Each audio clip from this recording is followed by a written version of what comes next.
जय हिंद।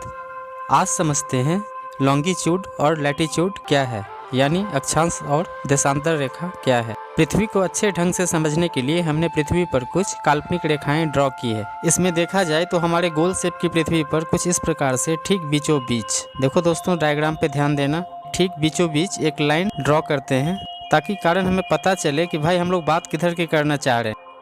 देखो दोस्तों ये एक सर्किल है, सर्किल के बीचों बीच आप अगर एक लाइन ड्रॉ कर देते हो, दो पार्ट में इस धरती को बांट देते हैं। ये वो जो रेखा हमने बीचों बीच खींची है इसे इक्वेटर कहते हैं, यानी हिंदी में इसे भूमध्य रेखा भी कहते हैं। और आपको पता है सबसे ऊपर नॉर्थ, नीचे साउथ, हमारे दाएं हाथ पर ईस्ट और लेफ्ट हैंड पे वेस्ट हाथ। तो हम लोग उत्तर और दक्षिण ये दो पार्ट में धरती को बीचों बीच एक रेखा ड्रॉ करते हैं। और ऊपर का जो है वो नॉर्दर्न हेमिस्फीयर यानी कि त्रिगोलार्ध, और नीचे का जो होगा वो सदर्न हेमिस्फीयर यानी दक्षिणी गोलार्ध। तो इस तरह से दोस्तों हम लोग एक ड्रॉ करते हैं ताकि जानने के लिए कि बात किधर की करना चाह रहे हैं या कर रहे हैं। कुल मिलाकर एक ऐसी लाइन, एक ऐसी रेखा जो कहीं भी नहीं है, कहीं भी नहीं है ये रेखा कहीं भी नहीं है। बस हम लोगों ने इसे ड्रॉ कर रखा है पृथ्वी के लोकेशन को समझने के लिए, इसीलिए हम लोगों ने इसे ड्रॉ किया है। और ग्लोब पर दोस्तों जब आप ग्लोब का स्टडी करोगे तो ये काफी आपको अच्छा से दिख पाएगा। फिलहाल हम लोग मैप के ऊपर एक्सरसाइज करेंगे, तो चलते हैं टॉपिक पे।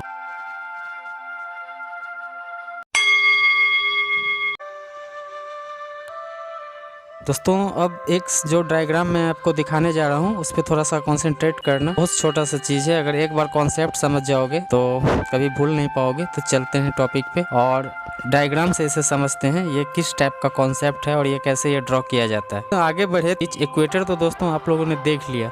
इस इक्वेटर के ऊपर नॉर्थ में हम एक और लाइन ड्रॉ करते हैं 111 किलोमीटर के दूरी पे, यानी जो हम लाइन ड्रॉ करेंगे इस तरह से वो हमारा लाइन इक्वेटर से 111 किलोमीटर का, अगर अब डिस्टेंस होगा जो ये 111 किलोमीटर का होगा। और ये जो पहला लाइन ड्रॉ करेंगे वो 1 डिग्री का होगा। फिर इसके 11 किलोमीटर के बाद दोस्तों हम लोग एक दूसरी लाइन ड्रॉ करेंगे जो 2 डिग्री का होगा। फिर उसके बाद एक और लाइन ड्रॉ करेंगे जो 3 डिग्री का होगा। और सभी के बीच की दूरी 111 किलोमीटर ही रहेगी। और ये क्यों रहेगी वो आपको आगे पता चलेगा। इस तरह से दोस्तों ड्रॉ करते करते करते करते करते करते करते करते जब हम ऊपर की ओर बिल्कुल नॉर्थ पोल की तक पहुंचेंगे तब तक हम लिख चुके होते हैं वहां पे 90 डिग्री, यानी 1 degree 2 degree 3 degree 4 degree 5 degree 6 degree करते करते सबसे नॉर्थ पोल पर एकदम टॉप पे दोस्तों ये 90 डिग्री हो जाता है। आपको अगर कहीं क्वेश्चन मिलता है कि दो अक्षांश रेखा, दो लैटिट्यूड लाइन के बीच क्या दूरी पड़ती है, तो आंसर होगा 111 किलोमीटर, 111 किलोमीटर। और दोस्तों बिल्कुल इसी तरह साउथ में है, जो बाकी का नीचे जो था सदर्न हेमिस्फीयर जिसे हम लोग दक्षिणी गोलार्ध करते हैं, इसी तरह इक्वेटर से नीचे इधर भी उसी प्रकार लाइन ड्रॉ करेंगे जैसे हम लोगों ने नॉर्थ में किया था उत्तरी गोलार्ध। 111 किलोमीटर के बाद एक लाइन ड्रॉ करेंगे जिसको कहेंगे 1 डिग्री। फिर उसके बाद 111 किलोमीटर के बाद फिर एक हम लोग रेखा ड्रॉ करते हैं जिसे कहते हैं 2 डिग्री। फिर 111 किलोमीटर के बाद तीसरी रेखा ड्रॉ करते हैं, उसे कहते हैं 3 डिग्री। और करते करते करते करते करते करते जब बिल्कुल सबसे हम लोग लास्ट पॉइंट पे पहुंचते हैं यानी साउथ पोल पे, इस प्रकार लिख चुके होते हैं 90 डिग्री। दोस्तों कभी भी आप देखोगे आपको यहाँ लिखा मिलेगा उत्तर के लिए N, दक्षिण के लिए S, पूर्व के लिए E और पश्चिम के लिए वेस्ट यानी W।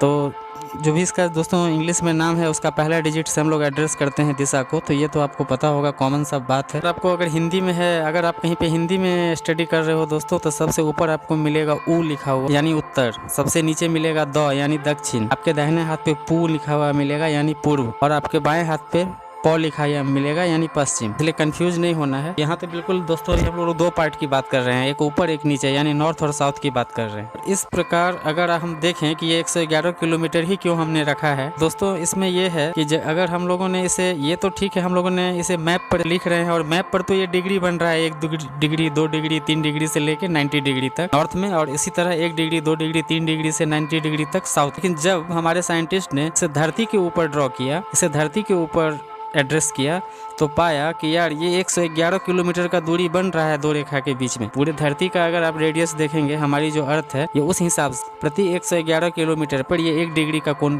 1 डिग्री जो बनता है वो 111 किलोमीटर का होता है हमारे जमीन के सरफेस पे रियल में। तो इस प्रकार हम देखते हैं कि हमारा अक्षांश रेखा जो है यानी लैटिट्यूड, नॉर्थ में 90 डिग्री और साउथ में भी 90 डिग्री है, और 2 रेखाओं के बीच की दूरी 111 किलोमीटर हमें मिला था। इस प्रकार यह हमारा अक्षांश रेखा बनकर तैयार है। है। अब कई लोग यहाँ कंफ्यूज हो जाएंगे कि भाई टोटल रेखा होगी 181 यानी 181, कारण 90 रेखा ऊपर और 90 रेखा बीच में और बीच में इक्वेटर वाला लाइन जहाँ से हम लोगों ने डिवाइड किया है, तो टोटल रेखा हो जाएगा 181। लेकिन दोस्तों ये आपका वहम हो सकता है। 90 90 180 ठीक है, आपने जो कैलकुलेशन लगाया वो ठीक है, आपने अपने हिसाब से लगाया टोटल 181। लेकिन दोस्तों अगर इसे सही मामले में स्टडी करोगे तो ये कुल रेखा हमको मिलेगा से 179। ये 2 रेखा घट जाएगा, कारण अगर हम थोड़ी भी मैथमेटिक्स अगर हम लोगों को याद हो जो हम लोगों ने बचपन में पढ़ा था, किसी पॉइंट यानी बिंदु की ना कोई लंबाई होती है, ना चौड़ाई होती है, ना ऊंचाई होती है, और 90 डिग्री पर जाते जाते यह एक बिल्कुल पॉइंट में बदल जाता है, बिल्कुल एक पॉइंट में। और पॉइंट का ना विड्थ होगा,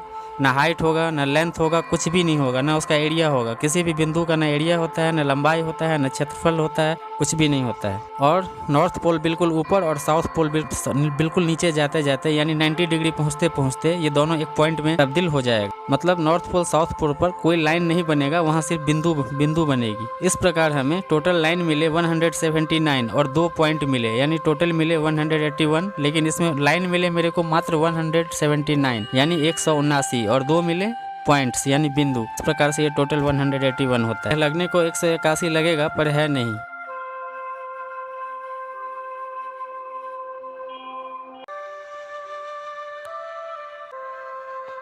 अब सोचने वाली बात है कि 2 रेखाओं के बीच की दूरी 111 किलोमीटर ही क्यों है। समझिए, जब धरती के बीचों बीच यानी 0 डिग्री से 90 डिग्री हम लोग बढ़ रहे थे तो 1 डिग्री बनाए, एक ड्रॉ किया लाइन तो 1 डिग्री बनाया, यानी जितना भी लाइन है पर 1 डिग्री बढ़ता चला जा रहा है, 1 से लेकर 90 डिग्री तक, यानी 90 लाइन।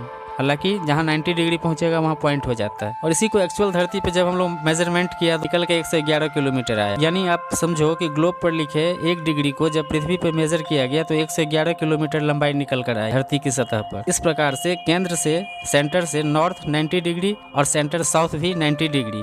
इस प्रकार जो कुल एंगल हमें मिला वो 180 डिग्री का मिला, 90 नॉर्थ और 90 साउथ। इस प्रकार आप देखेंगे 180 डिग्री का एंगल हमें अभी तक मिल चुका है। इसी प्रकार पृथ्वी को और बेहतर समझने के लिए हमने कुछ और भी लाइन ड्रॉ करी। तो आपसे मेरा रिक्वेस्ट है, आप फिर से एक बार थोड़ा डायग्राम पे फोकस करो दोस्तों। ये बिल्कुल इजी कॉन्सेप्ट है, एक बार समझ में आ जाएगा तो कहीं कोई प्रॉब्लम नहीं आएगी आपको आगे, इसलिए डायग्राम पे थोड़ा फोकस कीजिएगा। यहाँ पे हमने पृथ्वी पर फिर से एक लाइन ड्रॉ की। आप यहाँ ये इक्वेटर समझ चुके हो, ये बीचों बीच जहाँ हमने डिवाइड किया था, तो इक्वेटर आप बेहतर समझते हो। अब यार बताया भी है, मैंने चर्चा भी की है इक्वेटर्स के ऊपर। तो ये डायग्राम देखो, ये सर्किल मान लेते हैं ये हमारा धरती है, बीचों बीच हमने एक लाइन ड्रॉ कर दी फिर से इक्वेटर, भूमध्य रेखा। इसे भूमध्य रेखा भी कहते हैं दोस्तों इक्वेटर को। इक्वेटर मतलब क्या है भाई, बांटने वाला। तो ये इक्वेटर है, ये धरती को 2 पार्ट में बांट दिया, इसलिए इक्वेटर कहलाया, यानी भूमध्य रेखा। हालांकि ऐसे कोई रेखा है नहीं, मैं बार बार कह रहा हूँ ये स्टडी करने के लिए, आखिर हम धरती के किस पार्ट का जिक्र कर रहे हैं, किस लोकेशन का जिक्र कर रहे हैं, इसको समझने के लिए हम लोगों ने ये लाइन ड्रॉ की है, जो एक काल्पनिक रेखा है। ये वर्चुअल है, ये है नहीं, बस ग्लोब पे हम लोगों ने लोकेशन को समझने का और स्टडी करने के लिए इसे ड्रॉ कर रखा है। इस प्रकार दोस्तों हमें 180 डिग्री, आप देखोगे कि जब ये हम लोगों ने ड्रॉ किया है इक्वेटर पे, अब सबसे ऊपर तो ठीक है, हम लोग देखेंगे ईस्ट और वेस्ट। अब इधर की दूरी, यहाँ पे हम लोगों ने ये जो बना एंगल 0 डिग्री, इसे हम लोग लॉन्गिट्यूड कहते हैं, 0 डिग्री लॉन्गिट्यूड यानी देशांतर।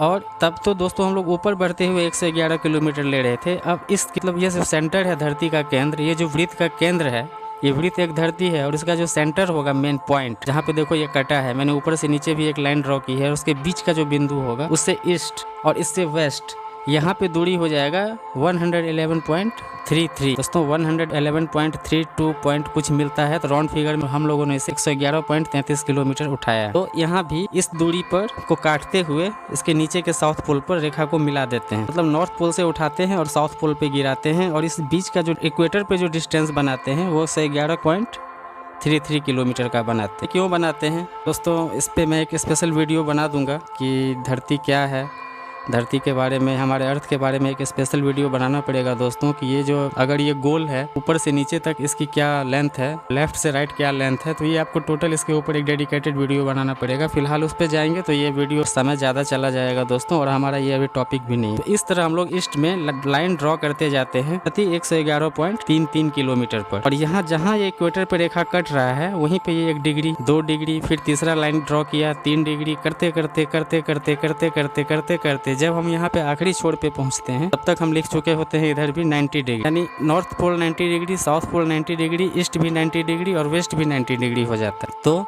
19 इंटू 4 360 डिग्री। इस प्रकार से पूरा धरती का हम लोग दोस्तों, और इसी प्रकार से ये कैलकुलेशन इधर भी चलेगा वेस्ट में। हम लोग लाइन ड्रॉ करेंगे। अब आप कहेंगे ये ईस्ट और वेस्ट में अंतर क्या होगा, तो दोस्तों जो ईस्ट की तरफ जो रेखा खींचेंगे उसकी डिग्री के साथ उसके दिशा का जो अक्षर है वो आपको दिखेगा लिखा हुआ। जैसे ईस्ट का ई है, अब देखेंगे 1 डिग्री ई ईस्ट, यानी 3 डिग्री लिखा हुआ है। इधर का 3 डिग्री और इधर का 3 डिग्री, इस दोनों में अंतर क्या है, ई लिखा हुआ है मतलब पूरब की तरफ वाला 3 डिग्री, डब्लू लिख रहा है मीन्स कि पश्चिम का 3 डिग्री। उसी तरह अगर आपको एन लिखा हुआ है तो उत्तर मतलब ऊपर की ओर 3 डिग्री, और साउथ लिखा हुआ है तो दक्षिण यानी नीचे की ओर का 3 डिग्री। ये एक समझने के लिए मैं आपको बताया। इस प्रकार हमें दोस्तों 180 डिग्री 180 डिग्री का ये टोटल मिल गया, हमें टोटल 360 डिग्री। जैसे जैसे हम नॉर्थ या साउथ पोल पर केंद्र से बढ़ेंगे आगे तो ये गैप कम होता चला जाएगा। जो 111.33 का गैप है वो जैसे जैसे आप बढ़ते जाएंगे ये गैप या दूरी कम होता चला जाता है आगे जाकर, सेंटर पे नहीं, भूमध्य रेखा पे नहीं। नॉर्थ और साउथ पोल पर जाते जाते ये 0 हो जाएगा यानी पॉइंट में तब्दील हो जाएगा। इसी प्रकार से कुल 180 डिग्री और 180 डिग्री इधर यानी 360 डिग्री ये हो जाता है सर्कल। यहाँ ध्यान देंगे लैटिट्यूड यानी अक्षांश रेखा पर ये दूरी 111 किलोमीटर की थी, पर लॉन्गिट्यूड यानी देशांतर रेखा पर ये दूरी 0.33 बढ़ चुका है इसमें, यानी 111.33 किलोमीटर हो चुका है। कारण सीधा समझिए, धरती पूरी गोल नहीं है भैया। इसके ऊपर मैं बताया हूँ कि एक डेडिकेटेड वीडियो बना दूंगा तो आप समझ जाएंगे कि धरती पूरी गोल नहीं है तो क्या शेप में है, तो ये उसमें क्लियर हो जाएगा। यह गोलाव यानी ज्वाइड शेप का पड़ता है हमारी धरती। धरती के पॉइंट से जिस दिशा पर हम बढ़ते हैं उसे दोस्तों हम लोग एड्रेस करते हैं नॉर्थ की तरफ एन, साउथ की तरफ एस, ईस्ट की तरफ एस, वेस्ट की तरफ डब्लू। ये तो कॉमन सी बात है दोस्तों, इतनी कॉमन सेंस तो सभी के पास है, वो समझते हैं एन एस ई और डब्लू का मतलब क्या होता है।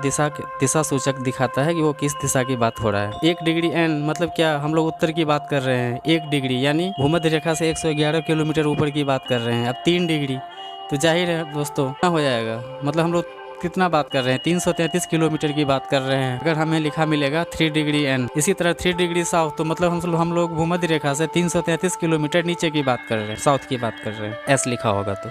इस प्रकार पूरी पृथ्वी को समझने के लिए यह काफ़ी ज़रूरी होता है। हमारा सैटेलाइट में भी यही डेटा फीड है दोस्तों, जिस कारण से हमारा जीपीएस कॉन्सेप्ट आज इतना डेवलप हो पाया है। अब वर्ल्ड मैप पर हम कहाँ हैं यह पता करेंगे तो कैसे करेंगे भाई कि वर्ल्ड मैप पे हमारा हम कहाँ हैं।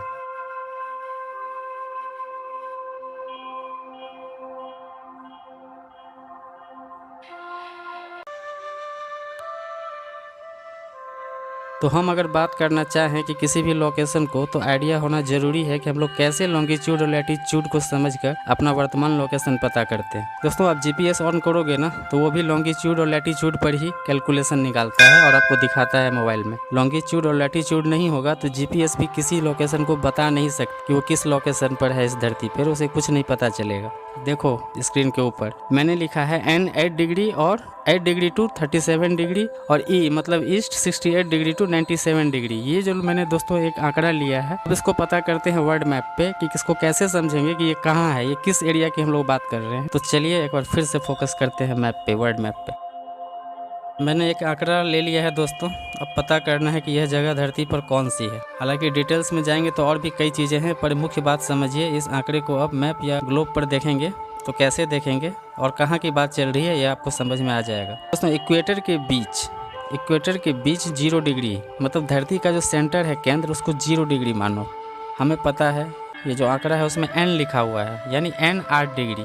तो एन मतलब यहाँ बात अभी उत्तर की चल रही है, नॉर्थ की, इक्वेटर से नॉर्थ की। तो मतलब ये जो साउथ का जो पूरी दक्षिणी गोलार्ध है सबको काटो, मतलब ये बात ये सब गया। इसमें जो पॉइंट जगह की हम लोग खोज रहे हैं वो इधर तो है ही नहीं साउथ में, चलो साउथ गया यानी दक्षिणी गोलार्ध तो गया। अब चूंकि वो एन 8 डिग्री लिख रहा है नॉर्थ की तरफ, यानी उत्तरी गोलार्ध की बात हो रही है, तो आप यहाँ पे देखो 1 degree 2 degree 3 degree 4 degree 5 degree 6 degree 7 degree 8 degree, यानी चलो हम मानते हैं ये 8 डिग्री। यहाँ से एक लाइन काल्पनिक लाइन ड्रॉ कर लिए पूरे मैप पे, और इसके बाद हम लोग एन में ही 37 डिग्री किधर है इसे ढूंढते हैं। इसी 8 के बाद 9 10 11 12 करते करते 37 डिग्री यहाँ पड़ रहा है। 37 डिग्री पर भी हमने एक लाइन ड्रॉ कर लिया। अब ये जो हमारा जिस एरिया को हम ढूंढ रहे हैं, जिसकी चर्चा हम करेंगे, वो ना तो अब इधर है ना ही इधर है, वो इसी के बीच में कहीं है। अब यहाँ यह भी साफ है कि वो एरिया इसी 2 लाइन के बीच है, हमें और कहीं दिमाग नहीं लगाना है, ना वो इसके बाद है ना वो ऊपर है।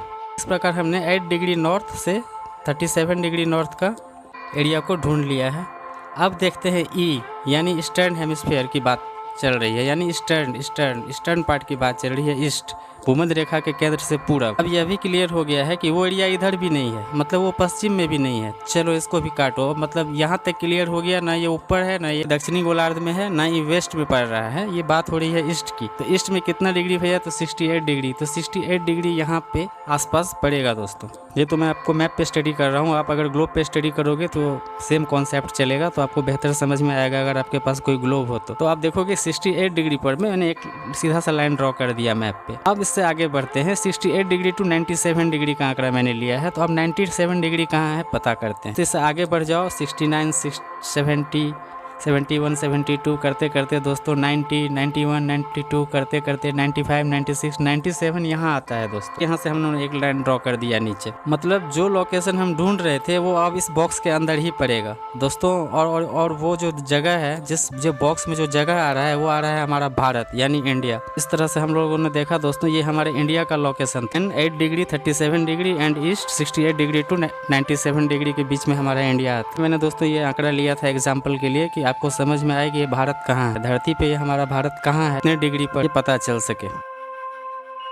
तो इस प्रकार दोस्तों हम देखते हैं कि हम सबको पता चल गया है कि हमारा इंडिया कहाँ है। तो भैया साफ कह सकते हो N 8 degree to 37 degree and east 68 degree to 97 degree के बीच में हमारा इंडिया है। एग्जामिनेशन में इंडिया का लोकेशन आपसे डायरेक्ट भी पूछ सकता है दोस्तों, इसलिए इस आंकड़े को याद रखना। नॉर्थ में 8 डिग्री टू 37 डिग्री और पूरब में 68 डिग्री टू 97 डिग्री के बीच में हमारा इंडिया पड़ता है इस धरती। इस लोकेशन को आप याद रखें और इस प्रकार हम घर में बैठे बैठे अपने घर का लोकेशन निकाल सकते हैं, किसी और का भी लोकेशन निकाल सकते हैं, किसी भी कंट्री का लोकेशन निकाल सकते हैं अगर हमें लॉन्गिट्यूड लैटिट्यूड यानी अक्षांश और देशांतर रेखा का आइडिया होगा तो। आई होप आप वीडियो को समझ रहे होंगे। आप इसको कभी एक बार रिपीट करके भी देखना दोस्तों, ये कॉन्सेप्ट का चीज़ है। एक बार कॉन्सेप्ट दिमाग में बैठ गया तो आपको कोई मतलब नहीं है कि दिमाग इसमें बार बार लगाते रहें। ये किस कॉन्सेप्ट पे निकलता है लॉन्गिट्यूड और लैटिट्यूड, तो आपको समझ में आ जाएगा दोस्तों। थैंक यू, जय हिंद।